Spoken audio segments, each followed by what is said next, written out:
खरं तर हे सगळे लोक हे फक्त यांच्या खुर्च्या गेल्यामुळे ह्यांना मिरच्या लागलेल्या आहेत आणि त्यामुळे हे सगळे लोक एकत्र आले। ज्यांची विचारधारा वेगळी, ज्यांचा पक्ष वेगळा, ज्यांचा झेंडा वेगळा, ते सगळे लोक पुन्हा फक्त खुर्चीच्या अजेंड्यासाठी एकत्र आलेले आहेत। त्यामुळं खुर्चीच यांचा झेंडा आहे, सत्ता हाच यांचा अजेंडा आहे, परंतु महाराष्ट्रातल्या मतदारांनी मात्र ह्यांना कोलदांडा मारलाय। त्यामुळे ह्या लोकांची ही शेवटची फडफड सुरू आहे। काल आणि आज सुद्धा निवडणूक अधिकारी आणि आयुक्तांच्या भेटीस गेले। खरं तर हे सगळे लोक हे फक्त यांच्या खुर्च्या गेल्यामुळे ह्यांना मिरच्या लागलेल्या आहेत आणि त्यामुळे हे सगळे लोक एकत्र आले। ज्यांची विचारधारा वेगळी, ज्यांचा पक्ष वेगळा, ज्यांचा झेंडा वेगळा, ते सगळे लोक पुन्हा फक्त खुर्चीच्या अजेंड्यासाठी एकत्र आलेले आहेत। त्यामुळं खुर्चीच यांचा झेंडा आहे, सत्ता हाच यांचा अजेंडा आहे, परंतु महाराष्ट्रातल्या मतदारांनी मात्र ह्यांना कोलदांडा मारलाय। त्यामुळे ह्या लोकांची ही शेवटची फडफड सुरू आहे। हे जे सगळे लोक आज एकत्र आलेले आहेत ना, ते पाण्या वाचून मासा जसा तडफडतो त्याप्रमाणे सत्ते वाचून ह्या लोकांची फडफड चालू आहे आणि ती फडफड दूर करण्यासाठी, सत्तेसाठी आणि खुर्चीसाठी हे निवडणूक आयुक्तांच्या भेटीला गेलेले आहेत। मला आज त्यांना हा प्रश्न विचारायचा आहे की अरे बाबांनो, लोकसभेच्या निवडणुकांमध्ये याच मतदार याद्यांवर तुम्ही निवडून आलात, तुमचे खासदार जास्त निवडून आले, तेव्हा मतदार याद्या तुम्हाला चांगल्या होत्या आणि केवळ 6 महिन्यांच्या नंतरच्या विधानसभा निवडणुकांमध्ये तुम्हाला पराभवाचा सामना करावा लागला। मग लगेच निवडणूक याद्या वाईट, मग लगेच निवडणूक आयोग वाईट, मतदार याद्या वाईट, अशा पद्धतीचं फेक नॅरेटिव्ह आणि रडगाणं तुम्ही किती दिवस चालवणार आहात? खरं तर हिंदू हृदय सम्राट वंदनीय बाळासाहेब ठाकरे हे डरकाळी फोडायचे। काही दिवसापूर्वी ह्या लोकांनी हंबरडा फोडला आणि आता ते 2 दिवसापासून रडारड करतायत। थोड्या दिवसांनी हे म्यावम्याव जरी करायला लागले ना तरी सुद्धा आम्हाला आश्चर्य वाटणार नाही। पण विसरू नका, खरा शिवसैनिक हा रडणारा नसतो, तो लढणारा असतो आणि तेच लढण्याचं काम, भगव्यासाठी लढण्याचं काम, धनुष्यबाणाच्या सन्मानासाठी लढण्याचं काम, शेतकऱ्यांच्यासाठी, कामगारांच्यासाठी, गरिबांच्यासाठी, दलितांच्यासाठी, लाडक्या बहिणींच्यासाठी लढण्याचं काम एकनाथजी शिंदे साहेब करतायत, 24 तास करतायत। म्हणून मतदार आणि जनता त्यांच्या सोबत आहे। अशा पद्धतीनं फक्त रडगाणं गाऊन कधीच जनता सोबत राहत नसते आणि त्यामुळेच मला असं वाटतंय की ह्या सगळ्या विरोधी पक्षांचं असं चाललंय की रोग रेड्याला आणि इंजेक्शन पखालीला असं चाललंय।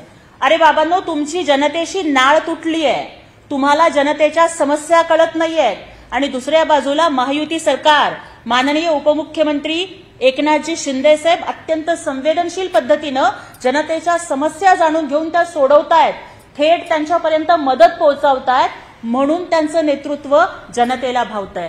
आणि मला एवढंच सांगायचंय की चाणक्यांचं एक सुप्रसिद्ध असं विधान आहे कि जब पूरा विपक्ष एक हो जाए तो समझ लेना कि राजा ईमानदार है। आणि आज हे सगळे विरोधी पक्षाचे लोक एकत्र आले आहेत, याच्यावरून महाराष्ट्राच्या जनतेला कळतंय की महायुती सरकार आणि माननीय एकनाथजी शिंदे साहेब असतील, माननीय देवेंद्रजी फडणवीस असतील किंवा अजितदादा असतील, हे अत्यंत प्रामाणिकपणानं जनतेच्या समस्या सोडवतायत, लोकहिताचे निर्णय घेत आहेत आणि त्यामुळं जनता विरोधी पक्षाच्या या रडगाण्याला भाव देणार नाही, ती महायुतीच्याच सोबत उभी राहील आणि स्थानिक स्वराज्य संस्थांच्या निवडणुकीत पुन्हा प्रत्येक ठिकाणी भगवा झेंडा फडकेल आणि महायुतीचंच सरकार प्रत्येक स्थानिक स्वराज्य संस्थांमध्ये येईल, याचा आम्हाला आत्मविश्वास वाटतो।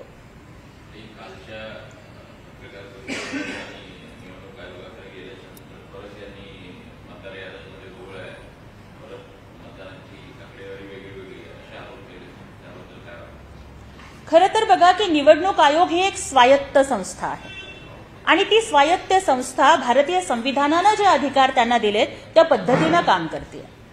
पण यांचं कसं झालंय की आपला पराभव पचवता येत नाही म्हणून हे दुसऱ्या कोणाला तरी दोष देण्याच्या नादात एका संविधानात्मक स्वायत्त संस्थेवरती संशय कल्लोळ उभा करत आहे।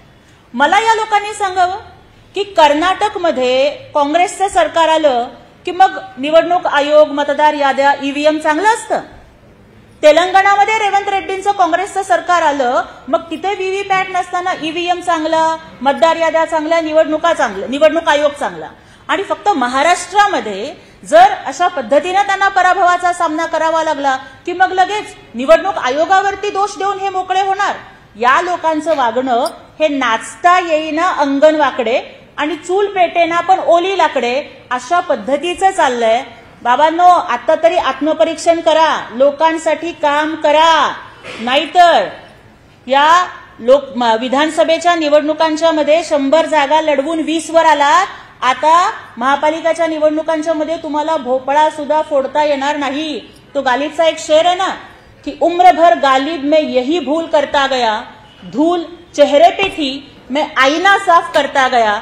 अशाच पद्धतीनं स्वतःच्या चुका त्याचं आत्मपरीक्षण न करता आपण तिकीट देण्यामध्ये चुकलो, लोकांच्या समस्या सोडवून न घेता आपण फक्त फेसबुक लाईव्ह करत बसलो, या सगळ्या गोष्टी समजून न घेता निवडणूक आयोगावरती आरोप करणं म्हणजे ही शुद्ध धूळफेक आहे असं मला तरी वाटतं.